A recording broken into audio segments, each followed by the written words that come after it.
It's more important than ever that you get involved in investing and get your money working, get it earning something. Listen, I know your parents don't know a lot about money, and that's okay, right? Neither did my parents. It's okay, but you can teach yourself. You just have to have the want and the drive and just to go read. There's so much knowledge out there available.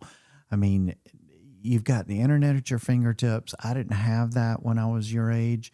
You had endless amounts of just awesome books that you can be reading out there about fundamentals of investing and teaching you what is an ETF, what is a stock, what is a mutual fund. I mean, what are these things and how do I invest in them and how do I go about purchasing?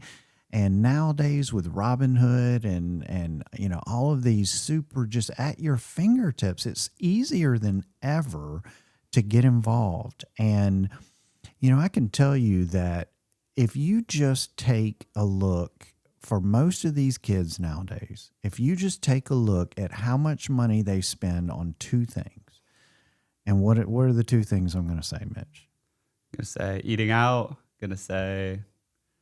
What else? Amazon. Okay. Yep. Right? I knew it was gonna be some kind of shopping. Yeah. Yeah. If you just took that budget that DoorDash. You're spending, DoorDash, if you just took those budgets and cut them in half, and instead of eating out in restaurants, and you started putting that money away into a Robinhood account, I always recommend for young folks to start with a Roth IRA, right? Like, start with the Roth IRA. It's a great account to open. You're putting in after-tax money, but that money grows tax-free, and you never have to pay taxes on that money again. And I can tell you, you may not be able to get it till later, but the great thing about a Roth account is if you got in a jam in your 30s or 40s, you could always get back the contributions that you put in without any penalty. And, you just can't touch the growth. But man, when you're young and you're 20 years old and you're putting away money in a Roth and oh gosh, the compounding effect.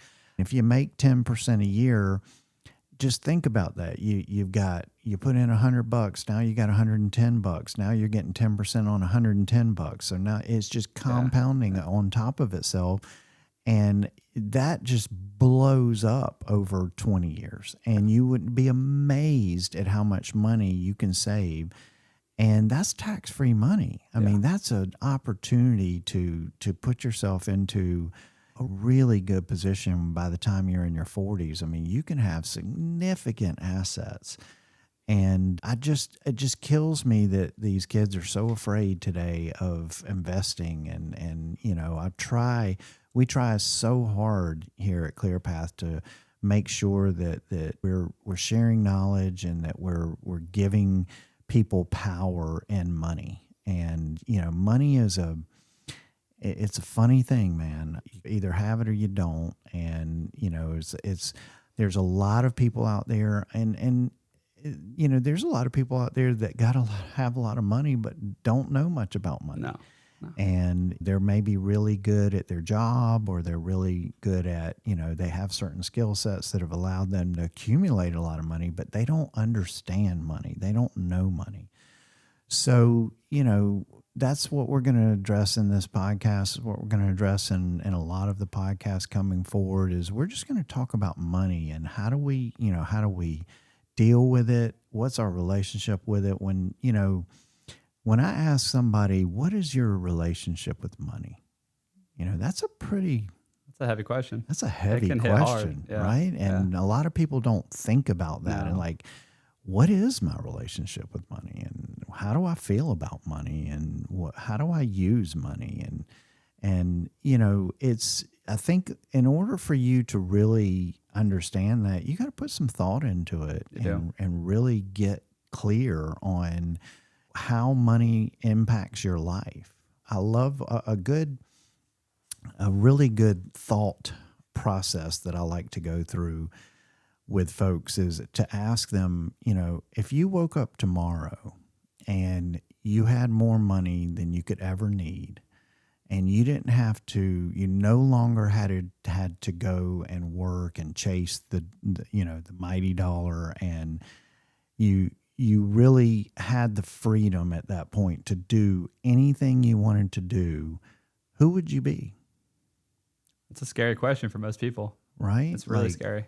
Yeah. I mean, it's like, if money doesn't define you, if you don't have to get up and go to work every day just to make enough money to put food on the table and keep the lights on and, take that occasional vacation down to the beach with the family and, that kind of thing, like who would you be and what really matters to you? Yeah. And I think, that's a fun thought exercise to do and to try and figure out, like, because for most people, money, that struggle for money defines them. It does. And that's, one of my favorite things we talk about here at ClearPath. We're obviously financial advisors. We do the wealth management. We do all this stuff. But a lot of what we do is just talking through life, seriously, especially as it comes to approaching retirement. And we often see people in their, mid 70s who just go back to work because they're like, I've worked hard my whole life. I've worked 70 hours a week to support this family and to have this house and to grow these accounts. And, they're like, I don't know what else to do. And they're like, I just got to keep working. And it's so important to think about that. The earlier you can start thinking about that, the better. It's like, if you woke up with $1 billion, it's like, what would make you happy, right? What would you do? And a lot of people are like, I just need to work. And it's like, it can be scary. So I love talking through that kind of stuff. And I think it's very important to do. If you've never had that conversation, whether it's you and your spouse or yourself, just really think about that for a few minutes and write down 5 things that you do tomorrow, right? Write down 5 things that you do if you never had to think about money again. And you can start to learn things about yourself. Yeah. I mean, would you volunteer? Right. What causes really mean anything to you? Right. Would you travel? Yeah. I mean, would you spend more time with your family? I mean, who are you? Right. And, that's one that, I think a lot about. And Me too. I think it's important to understand that, and the trap of money is awful because, what we see a lot of times is for people who don't understand money and they're just really stuck in this kind of cycle of just comparing themselves to everyone else. That saying, comparison is the death of joy.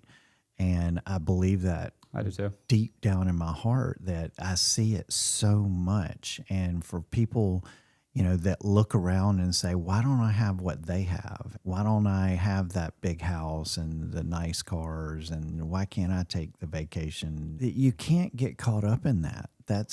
It's just a really unhealthy cycle to be in and be looking at. You can't judge other people's happiness by, looking from the outside like that. I mean, that's not even fair. No. And so I think what you have to focus in on is go inward and focus on what makes me happy and what do I need and what do I have that I mean, a lot of people just need to be really thankful and appreciative for the things they do have and not get caught up on why don't I have what the neighbors have and looking around and comparing themselves constantly to other people and getting caught in that trap, because that is the exact trap that causes you to accumulate a lot of debt to try and be something that you're not. And I was speaking with a client the other day and I was so impressed with his take on money. Is he said, my father taught me that you never buy anything that you can't pay for in cash. And I thought, wow. And this guy is getting ready to retire in his late 50s and has a beautiful home that's paid for, has vehicles that are paid for, has accumulated, a couple $1 million and is just, in a great position solely because he was taught that one fundamental thing of, look, if you can't pay for it in cash, you can't afford it. And I think that's a great rule of thumb